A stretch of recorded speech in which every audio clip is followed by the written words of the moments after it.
Hectic. Welcome back to today's Hectic 99. If you just joined us, Keki Vav Bus J. It's all about not hating and appreciating this week on HN9. Now, one thing that we as human beings have not been appreciating for this past few years is water. And South Africa is forced to appreciate this resource as our country is currently in a water crisis.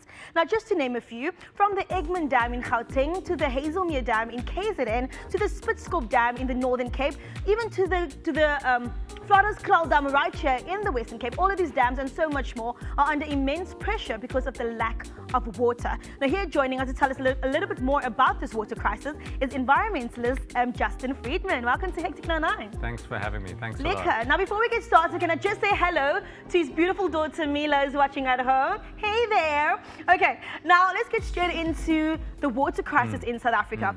Now, when I first heard about it, it was a water problem. Then it became a water issue, and then that issue became a water crisis. Now, in my mind, when I think water issue, right, there's still a period of time for you to fix those issues before it actually becomes a water crisis. Why only now are they trying to save water? Look, I think when we started Flow back in 2009, it was because we knew that it was a pending crisis, right? Bottom line, I think it's because we haven't learned how to work together, you know, and that's why it's taken. And also as humans, sometimes it has to be happening on your doorstep in that day for you to realize that there's a problem. That is so true. Now, just to what extent is the water shortages in South Africa at this present moment, and is it really that bad? Yeah, I think it is that bad. I mean, you mentioned some of the key areas, but 5 out of 9 provinces have been affected. Wow. Some of the statistics show that since 1920, it's the worst drought that we've ever had. The last 25 years, the rain gauge, which measures the millimeters of how much rain falls, has dropped more than half. What? So it's a real crisis. I mean, as far as how it's affected, you know, our water infrastructure, 50% has been affected. We have more dams in this country than any other country in Africa, and 50% of our dams have been affected.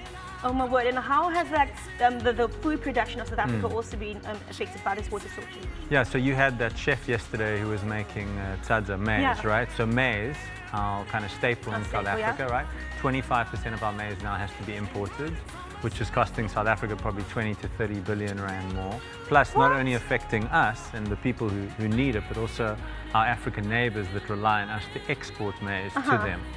So from a food point of view, it's totally disrupted our food system. You've seen the impact it's had on farmers, the drought relief that's being paid out, the trade that's affected. Because of the loss, obviously. Yeah. Oh my word. And now, are there any systems in place to help us combat this water crisis?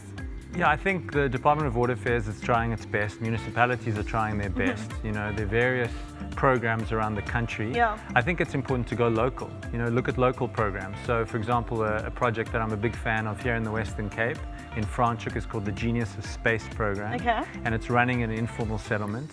And we're learning from nature. How does nature do stuff to clean water and reuse water?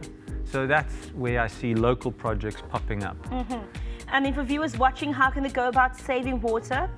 I think the main thing is first realize the value of water, right? So you spoke about it earlier to me when we were off camera, just why is it that it's taking us so long? And we don't value it. I think if we had to treat water the same way that we treat our money, right? We're very careful about how we spend our money and we value that. Yeah. So we need to start really valuing the water that one day, as you said earlier, if we turn on that tap and nothing comes out, what are we going to do? So value, then we need to learn, which like this show, which is great, educating us, learn from nature, biomimicry, permaculture, all these methodologies.